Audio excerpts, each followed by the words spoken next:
professeur Riyad Mkoa, faculté de sciences juridiques, économiques et sociales de Casablanca, Université Hassan II, chargé du module économie monétaire et financière S4. Mes chers étudiants, sabah al-khair, c'est avec un réel plaisir que je vous retrouve pour vous présenter le deuxième chapitre de ce cours relatif à la politique monétaire. Avant d'aborder le sujet proprement dit, je tiens à faire un rappel concernant un chapitre que nous avons déjà traité en S3, chapitre qui traitait les théories monétaires.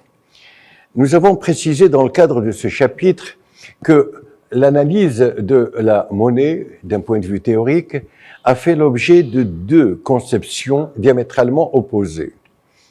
Une première conception qui est le fait de l'école classique et de l'école néoclassique, deux écoles qui considéraient que la monnaie est neutre ou passive.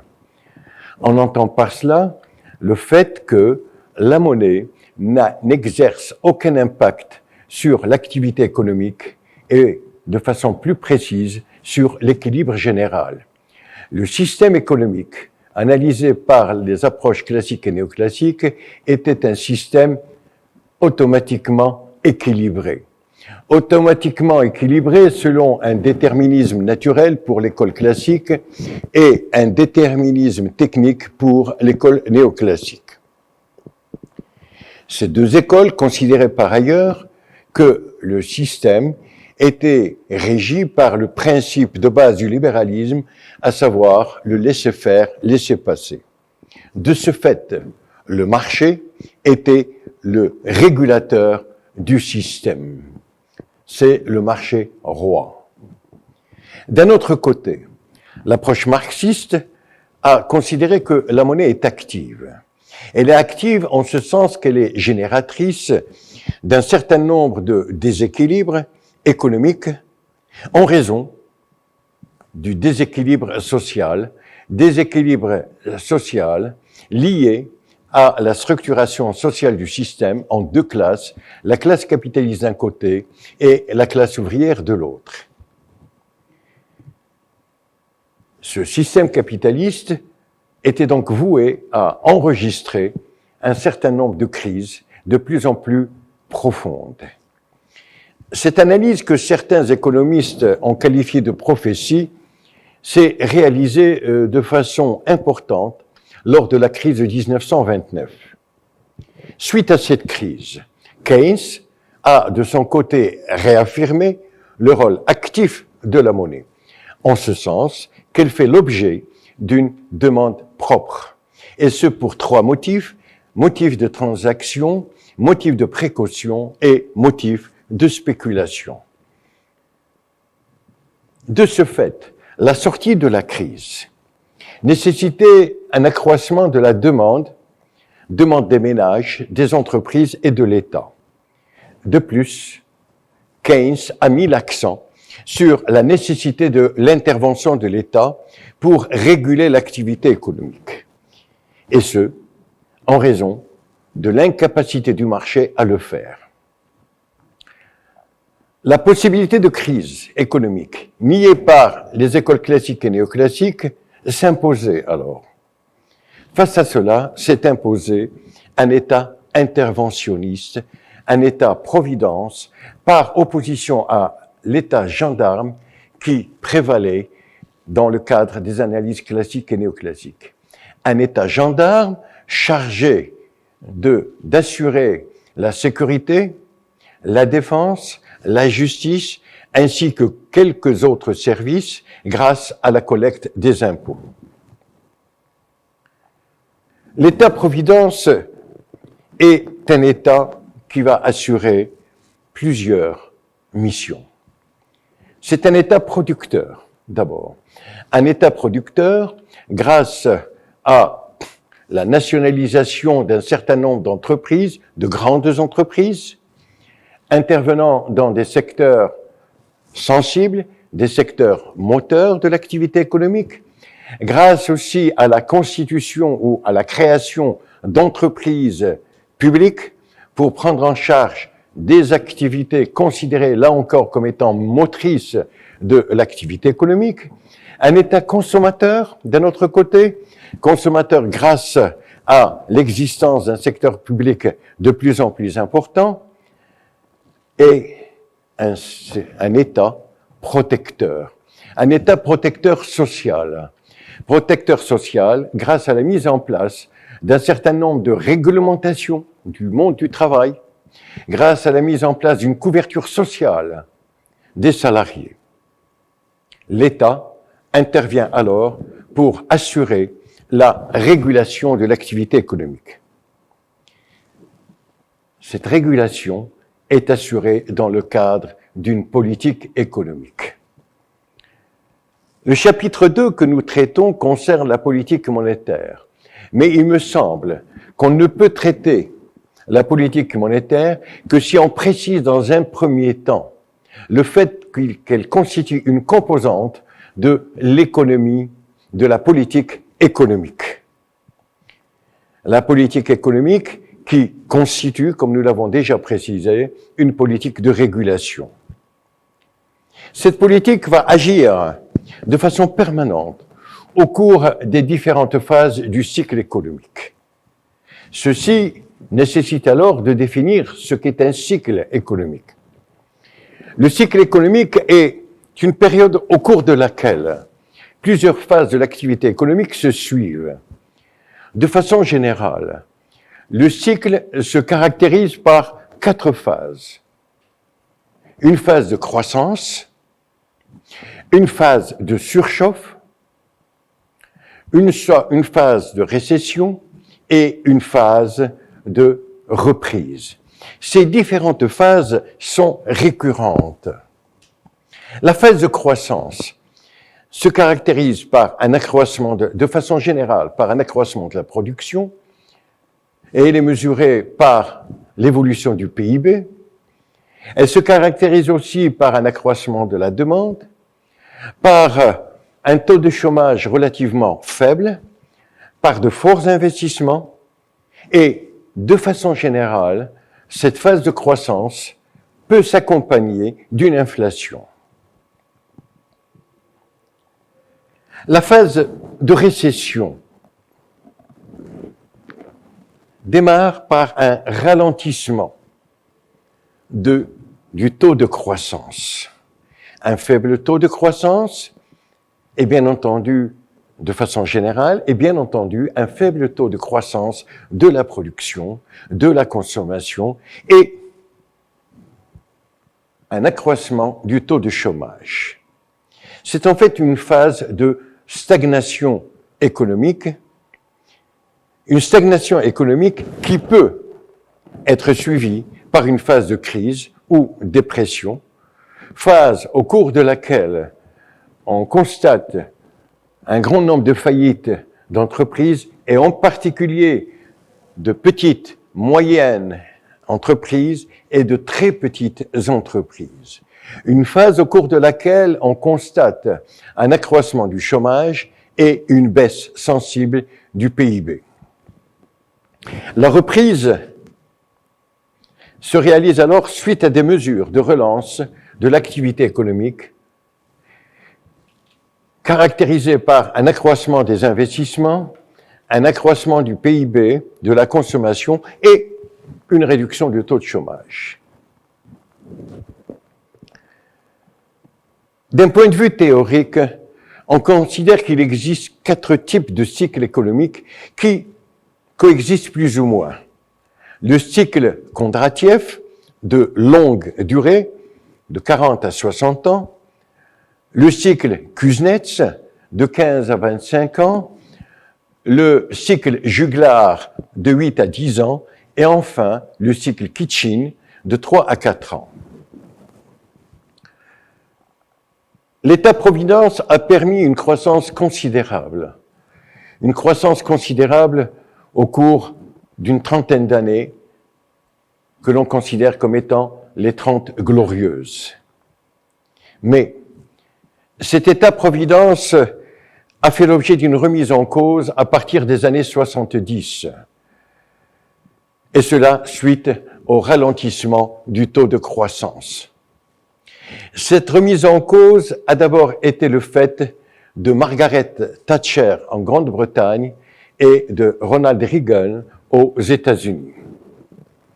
Cette remise en cause a permis le renouveau de la pensée libérale, un renouveau qui, accompagné d'une globalisation économique et financière et, bien entendu, d'une mobilité importante des capitaux, a déstabilisé quelque peu la protection sociale.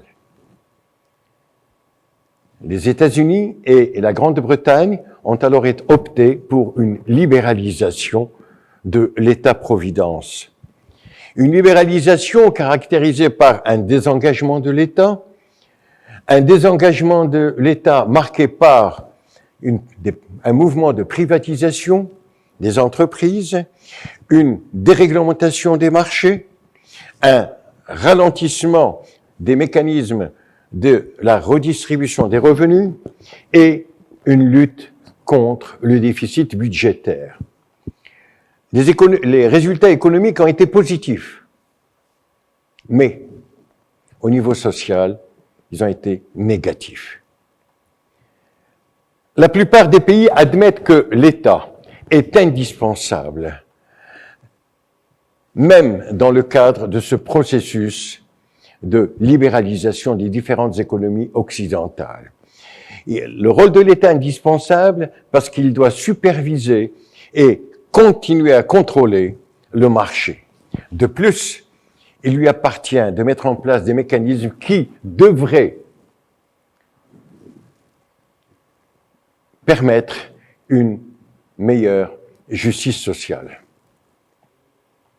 L'État doit intervenir pour corriger les défaillances du marché. L'État doit intervenir parce que le marché ne peut permettre à lui seul de rétablir les équilibres fondamentaux des économies capitalistes. La régulation étatique redevient une nécessité. Une nécessité pour soutenir et rétablir les équilibres économiques et pour permettre d'améliorer le bien-être social. Cette idée est d'autant plus pertinente actuellement, eu égard à la crise que nous vivons. La crise que nous vivons que personne ne pouvait prévoir. Une pandémie à l'échelle mondiale a nécessité une intervention massive des différents États pour soutenir les entreprises et pour protéger socialement les femmes et les hommes. Protéger les entreprises grâce à la mise en place de fonds de soutien à ces entreprises. Améliorer, ou plutôt couvrir, protéger les femmes et les hommes grâce à des aides massives. C'est dans ce cadre que je souhaiterais intégrer la question de la politique économique. Cette politique économique peut être de deux types. Une politique structurelle, il s'agit alors d'une politique de long terme, et ou une politique conjoncturelle, soit une politique de court terme. La politique structurelle a pour objet de mettre en place tout un ensemble de mécanismes qui peuvent réaménager tant les structures économiques que les structures sociales. Il s'agit de politiques de long terme. On peut parler alors du cas d'une politique industrielle, d'une autre politique industrielle, à même d'affronter la mondialisation. On peut parler d'une politique agricole, on peut parler d'une politique touristique.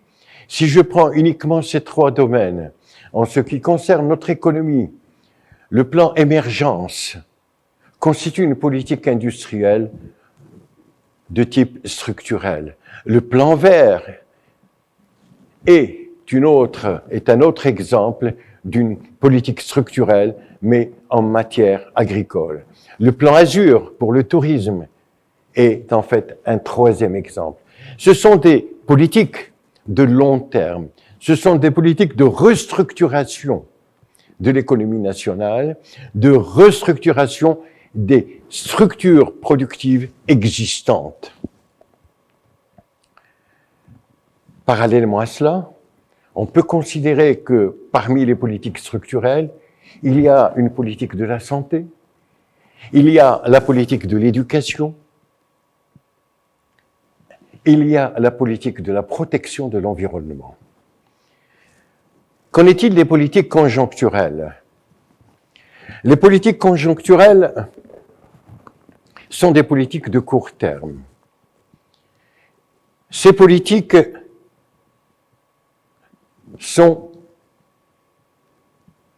amenées à déterminer les moyens de réaliser 4 objectifs majeurs. Premier objectif est l'objectif de croissance économique. Le deuxième objectif est l'objectif de lutte contre le chômage. Troisième objectif, l'inflation. Et quatrième objectif, les déséquilibres extérieurs. Croissance économique. Il s'agit de mettre en place des mécanismes qui permettent un accroissement du PIB, qui permettent ou qui génèrent aussi un accroissement des investissements, qui génèrent aussi une baisse du taux de chômage, qui génèrent aussi un accroissement de la consommation. L'inflation. Il s'agit de mettre en place des mécanismes qui luttent contre l'inflation. Vous savez certainement, mes chers étudiants, puisque vous l'avez vu dans le cadre d'autres matières, que l'inflation fait l'objet de plusieurs explications. On parle d'inflation par la demande, on parle d'inflation importée, on parle d'inflation par les coûts, et on parle d'inflation d'origine monétaire.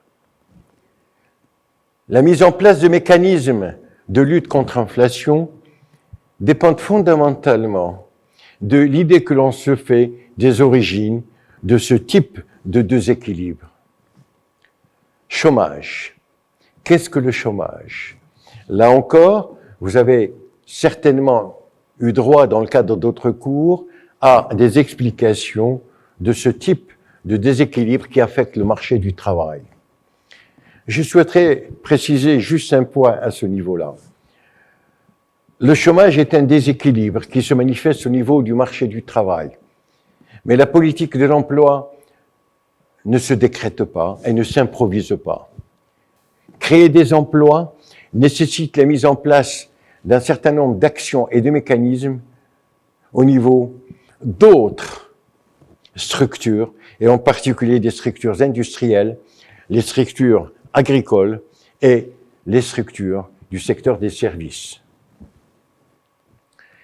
Tout simplement parce que ce sont les entreprises industrielles, les entreprises agricoles, les industries touristiques, par exemple, les industries offshoring,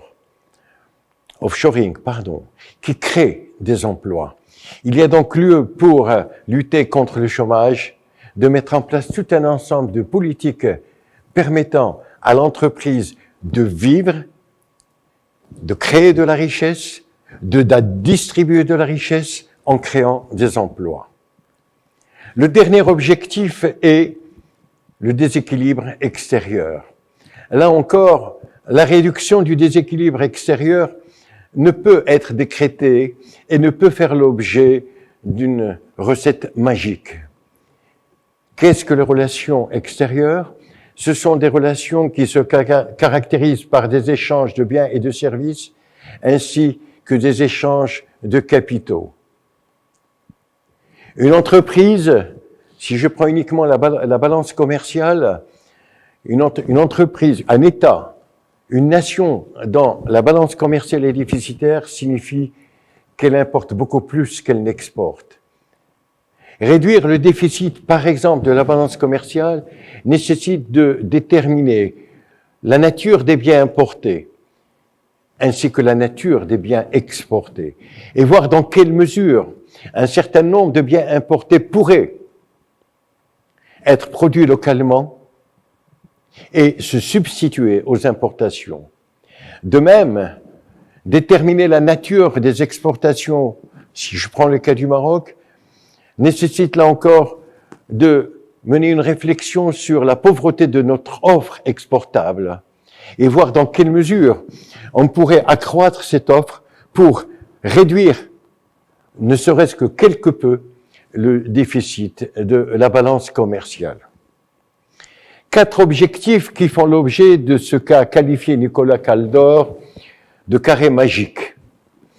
Carré magique, c'est-à-dire qu'il est extrêmement difficile de réaliser les 4 objectifs en même temps. La réalisation de la croissance, la réalisation de l'objectif croissance économique peut générer des tensions inflationnistes alors qu'elle permet de réduire le taux de chômage. La réalisation de la croissance économique peut aggraver le déficit de la balance commerciale, réduire le taux de chômage, mais peut s'accompagner du taux d'un relèvement du niveau général des prix. Que faire? Que prioriser? Quel est l'objectif à prioriser? Et est-ce que la réalisation de l'un des 4 objectifs ne permet pas la non-réalisation des 3 autres? C'est cela qui fait l'objet du carré magique. Carré magique, tout simplement, pour mettre en évidence l'impossibilité de réaliser l'ensemble des objectifs et la nécessité de prioriser un ou 2 d'entre eux. Cette politique économique peut faire l'objet, en fait, de plusieurs composantes. Elle peut être une politique budgétaire, comme elle peut être une politique des revenus, comme elle peut être une politique monétaire. Chacune de ces politiques va intervenir pour réguler l'activité économique et chaque économie peut opter pour l'une ou pour 2 d'entre elles. Lesquelles choisir? Tout dépend de la notion que l'on se fait du déséquilibre et de ce fait des moyens que l'on considère comme étant nécessaires pour retrouver le sentier de la croissance. Est-ce que le déséquilibre économique a pour origine une inflation? Et est-ce que l'inflation a pour origine la quantité de monnaie en circulation? Dans ce cas, on mettra en place une politique monétaire. Si maintenant on considère que le déséquilibre est lié à un ralentissement de la demande globale, la sortie de la crise, ou plutôt la remise de l'économie sur le sentier de la croissance, pourrait alors nécessiter l'adoption d'une politique budgétaire. Vous constatez, mes chers étudiants, qu'il s'agit d'un domaine extrêmement intéressant pour votre formation. C'est pour cela d'ailleurs que je vous ai envoyé ce matin 4 documents qui vont vous permettre de mieux maîtriser la question. Je vous remercie.